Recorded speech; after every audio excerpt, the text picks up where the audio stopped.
வணக்கம். News today I செய்திகளுக்காக செய்தி வாசிப்பாளர் அபிதா ராஜேந்திரன்.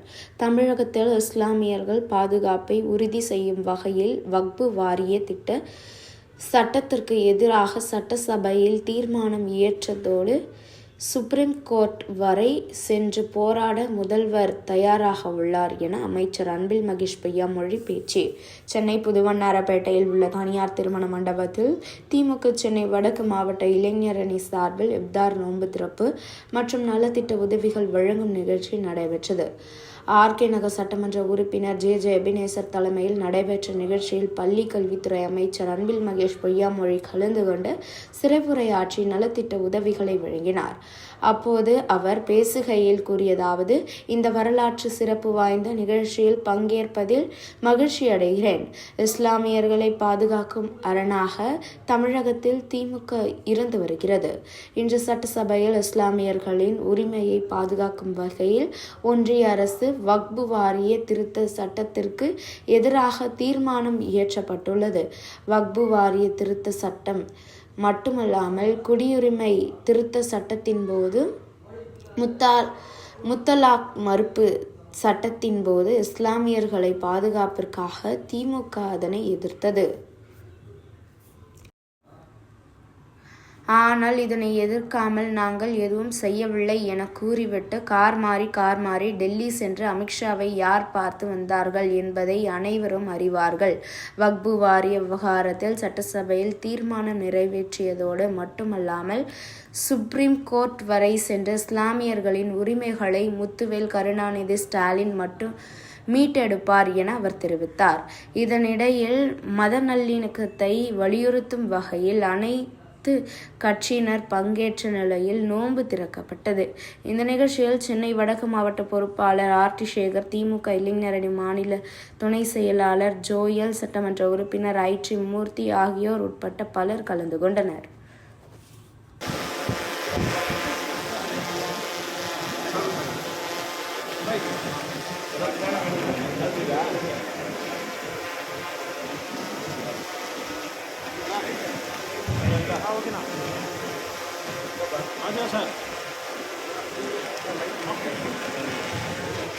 ஒரு அம்மா அவர்களோ நம்முடைய அமைச்சர்கள் உரையாற்றி விட்டு ஒரு நிகழ்ச்சி செல்ல இருக்கிறார்.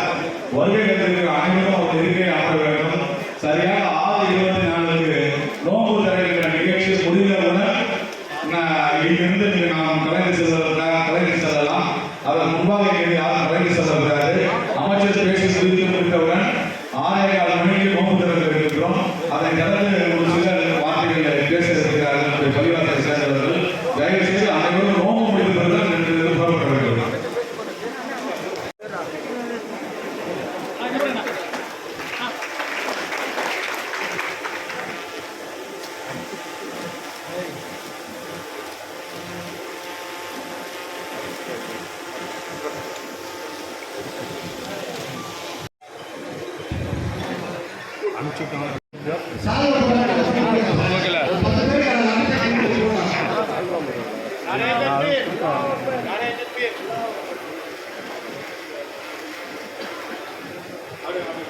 துணை முதலமைச்சர், இளைஞரணி செயலாளர் எங்கள் ஆளுநர் உதயநிதி ஸ்டாலின் அவர்களின் வழிகாட்டுதல்படி இன்றைய தினம் ஆர்கே நகரிலே தொடர்ந்து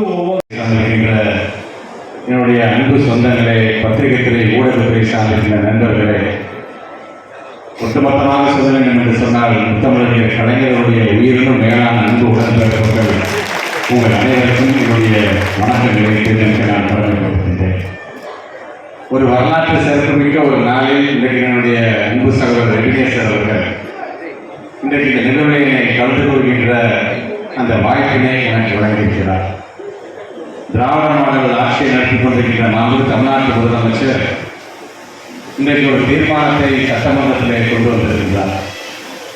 அந்த தீர்மானம் என்பது எதற்கு என்று சொன்னால், ஒன்றிய பாரதிய ஜனதா அரசால் கொண்டு வரப்பட்டிருக்கின்ற இந்த வக்பு மசோதா என்கின்ற அந்த திருத்த சட்டத்தை அவர்கள் திரும்ப பெற வேண்டும் என்கின்ற ஒரு தீர்மானத்தை இன்றைக்கு தமிழ்நாட்டுடைய முதலமைச்சர் சட்டமன்றத்திலே அவர் கொண்டு வந்திருக்கும் பொழுது ஒட்டுமொத்தமாக பாரதிய ஜனதா சட்டமன்ற உறுப்பினரை கடந்து அனைவரும் இன்றைக்கு அதற்கான ஆதரவை தந்திருக்கிறார்கள் என்று சொன்னால், நம்முடைய மாண்பு தமிழ்நாட்டுடைய முதலமைச்சர் முத்துவேல் கருணாநிதி ஸ்டாலின் ஒரு தீர்மானத்தை கொண்டு வருகிறார் என்று சொன்னால் அது கண்டிப்பாக வெற்றி பெறும் என்கின்ற அந்த ஒரு நம்பிக்கை.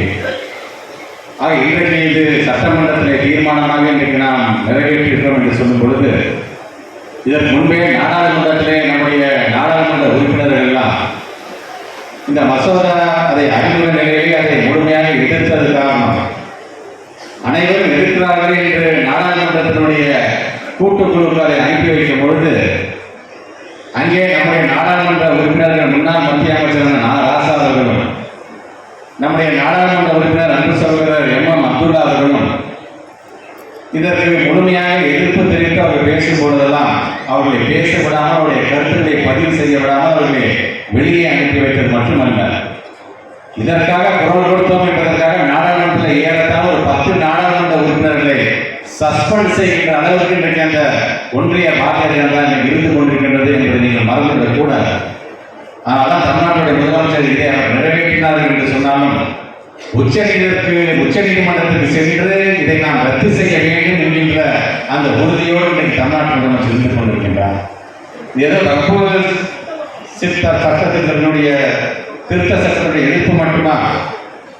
ஏன் இதற்கு முன்பு நடந்தது குடியுரிமை திருத்த சட்டமாக இருந்தாலும் சரி, அல்லது முத்தலாக் தடை சட்டமாக இருந்தாலும் சரி, அல்லது பொது சிறுசல், இப்படி இஸ்லாமிய சமுதாயத்தின் எதிர்ப்பாக எதெல்லாம் இருக்கின்றதோ அதை செய்யக்கூடிய வேலை நாம் இருக்கும் பொழுது, இதற்கு முன்பு அவருடைய யார் கூட்டணியில் இருந்தால் இந்த குடியுரிமை திருத்த சட்டத்துக்கெல்லாம் யார் ஆதரவு தந்தார், முத்தலாக் தடை சட்டத்துக்கு யார் ஆதரவு தந்தார், பிறகு நாடாளுமன்ற தேர்தலில் வரும்பொழுது எங்களுக்கு அவங்களுக்கு சம்பந்தம் யார் விலகி வந்தார், 2 நாட்களுக்கு முன்பு யார் கால் மாறி போய் அங்கே இருக்கிற அமித்ஷாவை பார்த்துட்டு வந்தார் என்பதை நாட்டு மக்கள் பார்த்துட்டு தான் இருக்கிறாங்க. இனி அவங்க என்ன கதை சொன்னாலும் அது எடுபட போவதில்லை என்பதற்காக நான் சொல்கிறேன். அப்படி கண்ணியமிகு இஸ்லாமிய சமுதாய மக்களுக்காக இன்றைக்கு குரல் கொடுக்கக்கூடிய ஒரு முதலமைச்சர் ஒட்டுமொத்த இந்தியாவிலே உண்டு என்று சொன்னால் நம்முடைய மாண்புக்கு தமிழ்நாட்டுடைய முதலமைச்சர் என்று நீங்கள் மறந்திருக்க கூடாது.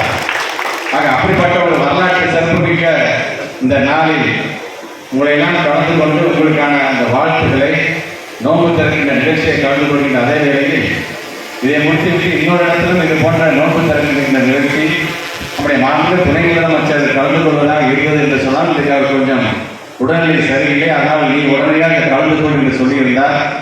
அதனால தான் நம்முடைய அன்பு சகோதரர் எபினேஸ் சொன்னேன், வந்தோன்னு சீக்கிரம் கிளம்பிடுறேன் நான் சொன்னேன். நான் ஒரு மாவட்ட கழகத்திலே பொறுப்பாக இருந்து நான் கூட பேசுகிறேன், நீங்கள் பேசுங்க என்று சொல்லியிருக்காரு நம்முடைய அண்ணன் ஆர்டி சேகர் அவர்கள். இது எங்கே இது சாத்தியமாகும் என்று சொன்னால் எங்கள் குடும்பத்தில் தான் அது சாத்தியமாகும். இதை நான் எங்கள் குடும்பம் என்று சொன்னது நான் இருந்த இளைஞர்கள் இன்றைக்கு நம்முடைய எதிரேசம் இருந்து கொண்டிருக்கின்ற இந்த இளைஞர்கள் இந்த குடும்பத்திலிருந்து நாங்கள் வந்ததுனால் எங்களுக்கு அந்த புரிதல் இருக்கின்றது. அந்த இடத்தில் அவர்களுக்கும் மாவட்ட கழகத்தை சார்ந்த நிர்வாகிகள் ஒவ்வொருவருக்கும் என்னுடைய நன்றியை நான் தெரிவித்துக் கொண்டு வருகை தந்திருக்கின்ற கண்ணியமிகு இஸ்லாமிய சமுதாய மக்களே, கவலை வேண்டாம். உங்களுக்காக இன்றைக்குமே திராவிட முன்னேற்ற கழகமும் என்னுடைய மாண்புமிகு முதலமைச்சர் அவர்களும் என்னுடைய மாண்புமிகு துணை முதலமைச்சர் அவர்களும் உங்களுக்கு ஒரு பாதுகாப்பு கவசமாக என்றைக்குமே இருப்பார்கள் என்று சொல்லி தமிழ்நாட்டுடைய முதலமைச்சருடைய குரலாக தமிழ்நாடு போராடும், தமிழ்நாடு வெல்லும் என்று சொல்லி நிறைவு செய்கிறேன். நன்றி, வணக்கம்.